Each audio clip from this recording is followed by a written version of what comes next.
लोग में से बहुत सारे लोग ऐसा है कि अभी तक पूरा रीति से परमेश्वर को खुद को समर्पण नहीं किया है। और आप सबको द ट्रूथ यूट्यूब चैनल में स्वागत करता हूं। आज के जो वीडियो है एक प्रश्न सूचक है। आपसे प्रश्न पूछा जा रहा है कि क्या सचमुच में आप एक अच्छा मसीह होने के नाते अपने आप को क्या खुद को परमेश्वर के अधीन कर दिया है, या फिर आप आधे अधूरा अधीन है और प्रार्थना भी थोड़ा कम है और उसके बाद अपना दिमाग चलाते हुए चलते जा रहे हो। कुछ तो परमेश्वर का अनुग्रह आपके पास में है, आशीष है, और आधे टेम्पटेशन का शिकार हो। अगर ऐसा है तो आज की वीडियो में आज इस टॉपिक में बातें करेंगे कि हमें एक्चुअली करना क्या है कि हम संपूर्ण रूप से परमेश्वर में निर्भर रहें और परमेश्वर हमारा हर लड़ाइयों को लड़े। तो जेम्स चैप्टर 4:7 में बताया है कि अपने आप को परमेश्वर का अधीन कर दो और शैतान का सामना करो तो वो तुम्हारे सामने से भाग खड़ा होगा। इसीलिए हम लोग आज की जो प्रीचिंग है, इस प्रीचिंग में मैं अकेला प्रीचिंग नहीं करूँगा। हमारा दीदी का बेटा आया हुआ है हमारे चर्च में जो यूथ लोग को प्रीच कर रहे हैं, आप उनकी भी सुनिए। वीडियो में आगे बढ़ने से पहले मैं आपसे रिक्वेस्ट करूँगा कि अपने लिए प्रार्थना कीजिए, क्योंकि आत्मिक चीज़ों को समझने के लिए आत्मिक एटमॉस्फेयर में हमें पहुँचना पड़ता है। इसलिए परमेश्वर आपका मार्गदर्शन करे और आशीष दे इस यात्रा में। चलिए आगे देखते हैं।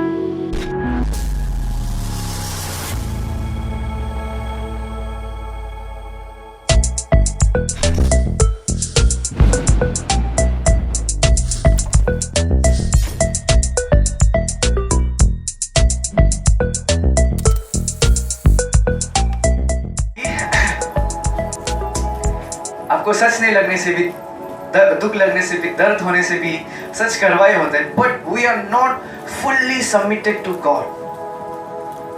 हम लोग में से बहुत सारे लोग ऐसा है कि अभी तक पूरा रीति से परमेश्वर को खुद को समर्पण नहीं किया है, आधा आधी है। जैसे कि ऐसा बोल लिया कि आज हम स्कूल जाएगा, स्कूल के लिए तो हम सबमिटेड हो गया ना, लेकिन हम स्कूल गया है लेकिन पूरा अटेंड नहीं करके आधा छोड़ के आ गया। इसका means I am not fully submitted, half. Okay, मेरा फेवरेट सब्जेक्ट क्या था? मैथ साइंस पढ़ लिया, ओके खत्म। हम जाए मैथ साइंस से किसी का फेवरेट नहीं होगा किसी का होता है। हाँ, मैथ साइंस पढ़ लिया, मेरा हो गया, उसके बाद चला जाएगा। So many Christians are like this. Christmas में डांस कर लिया, हो गया, अभी चला जाएगा। यूथ सर्विस में अगर आ गया, हो गया, और कब काफी नहीं है। और चर्च में अगर प्रार्थना कर लिया, हो गया, घर में प्रार्थना नहीं करेगा। It means if you only pray in church, it means you are not fully submitted to God. Just like this, we as a Christian, we might not be fully submitted to God. Hallelujah. If we say, हम लोग church में आके yes, hallelujah, fire करके, but we don't go and pray in home, it means we are not submitted to God. Hallelujah. If we go back to our houses and we don't read Bible, we don't spend time with God, it means we are not fully submitted. If you say I follow Jesus, लेकिन आपका अंदर में anxiety, depression या बहुत सा problems है, it means you are not fully submitted to God. क्यों पता है? क्योंकि if you are fully submitted to God, अगर आप पूरा रीति से आप गॉड को सबमिट करने से वो सब चीज आपका अंदर में नहीं होना है। हालेलुया। आप समझ रहे मेरा बात? परमेश्वर आपका जीवन में तब पूरा काम करेगा जब आप खुद को पूरा परमेश्वर को देगा। अभी आप सोचो, अभी आप बीमार हो गया और आपको भी पता नहीं मेरा शरीर में क्या बीमार है। आप डॉक्टर को जाकर पूछो, हमको डॉक्टर आपका बीमार ढूंढ सकेगा? डॉक्टर आपका चेकअप कर सकेगा? आपको दवाई दे सकेगा? ऑपरेशन कर सकेगा? नहीं। क्यों? खुद को नहीं। Doctor please, if you do, अगर आप ऐसा करते तो सोचो आपका प्रॉब्लम सॉल्व होगा, आपको दवाई मिलेगा। डॉक्टर आप बोलेगा डॉक्टर हम बीमार है, आपका माथा में बीमार हो रहा है, माथा दर्द हो रहा है ना, लेकिन आप डॉक्टर को नहीं बताए, गलती से डॉक्टर आपको पाव का दवाई दे देने से क्या होगा ना?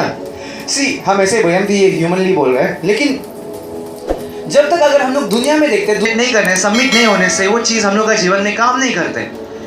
वाई? सबमिट करना पड़ेगा।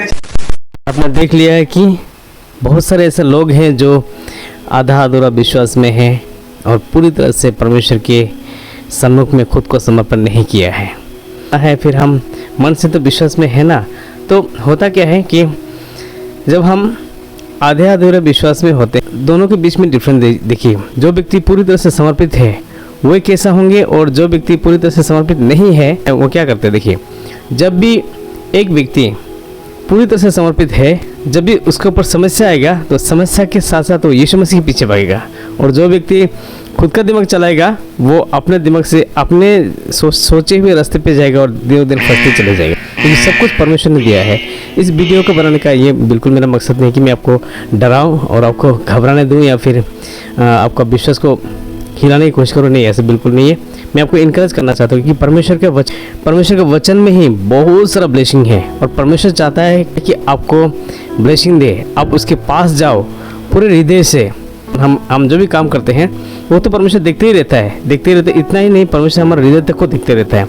इसीलिए परमेश्वर चाहता है कि आप हृदय से पूरे संपूर्ण मन से पूरी तरह से उस पर समर्पण कर दो, ताकि आपकी ज़िंदगी में जो ब्लेसिंग, जो आशीर्वाद उसने हमारे पूर्वजों के समय में जो आशीर्वाद हमारे लिए बोल के रखा है, जो प्रॉमिस करके रखा है, जो वायदे हैं, जो वाचा है उनके, वो आपकी ज़िंदगी में आ सके। इसीलिए समर्पण करना, पूर्ण रूप से परमेश्वर के अधीन होना बहुत आवश्यक है।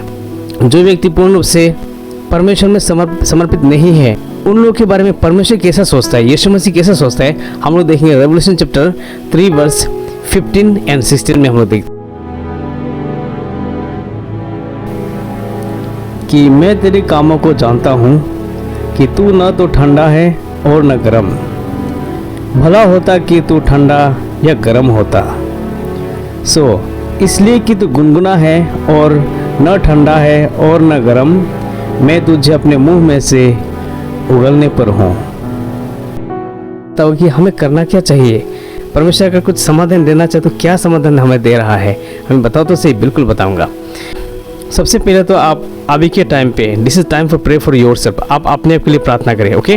आप खुद के लिए प्रार्थना कीजिए और आप वचन को पढ़िए। और दूसरा बात यह है कि आप अभी के टाइम पे, ये एंड टाइम है, तो आपको क्या करना चाहिए, घुटने में बैठ जाना चाहिए और परमेश्वर से प्रार्थना करना चाहिए। गॉड, आप मुझसे क्या चाहते हो, मैं किस तरह की जीवन जीऊँ जिससे आप मुझसे प्रसन्न होंगे।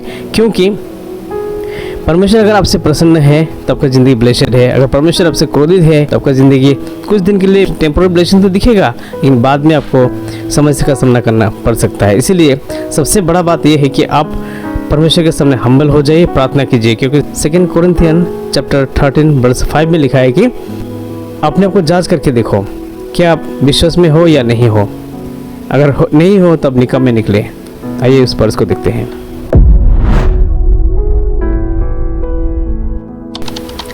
अपने आप को परखो कि विश्वास में हो कि नहीं।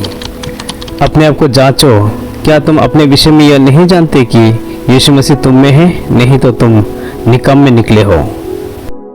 पवित्र आत्मा द्वारा, उसके वचन द्वारा, और कि अब दिनों दिन यीशु मसीह में बढ़ते जाओगे, उसकी पावर, उसकी प्रेम में, उसकी वचन, उसके ज्ञान में, ढील डोल में बढ़ते जाओगे। जब बढ़ते जाओगे तो क्या होगा, हम जब यीशु मसीह को ग्रहण कर लेते हैं, उसके लहू से हमारा पाप जो धुल जाता है, कि हम धार्मिक बन जाते हैं।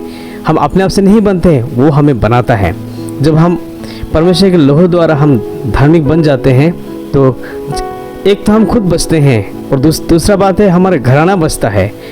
एक्ट्स चैप्टर 16 का 31 में लिखा है, प्रभु यीशु मसीह पर विश्वास कर तो तेरा घराना बचेगा। इतना ही नहीं, लिमिट नहीं होता है। क्या होगा, आपका जो अभिषेक है, जो एनोइंटिंग हो, बढ़ते जाएगा। तो खुद के लिए प्रार्थना करो, खुद तो सुरक्षित रहेगा ही हर तरफ से। उसका पवित्र आत्मा की सामर्थ, उसका प्रोटेक्शन से ऑलरेडी तो बचोगे ही बचोगे, और जिसके लिए भी प्रार्थना करोगे वो भी बचेगा। क्योंकि धर्मजन की प्रार्थना से बहुत कुछ हो सकता है। अगर आप यही बातें किसी को समझाना चाहते हो मेरे वीडियो के माध्यम से, तो उन्हें शेयर कीजिएगा और चैनल को सब्सक्राइब ज़रूर कीजिएगा। क्योंकि मैं इसी तरह की unveiling full research with multi stream पवित्र आत्मा की सहायता से जो बातें आपके सामने रखा जाता है वो बिल्कुल सच होता है। इसलिए आप मेरा चैनल को सब्सक्राइब ज़रूर कीजिएगा, जिससे आपको इस तरह की ज़बरदस्त अनवेलिंग और अनकवरिंग जो ट्रूथ आपके सामने मैं रख सकूं, कि सब कुछ, सारा सृष्टि रचने वाला परमेश्वर है, वही आपको सबसे बेहतर तरीके से आपका देखभाल कर सकता है। आपका हर समस्या का समाधान वही दे सकता है। क्यों जानते हैं? क्योंकि उसी ने बनाया, वही चलाएगा, वही बचाया, वही बढ़ा सकता है। क्योंकि आज तक उसी ने संभाला, आगे वही संभालेगा। God bless you.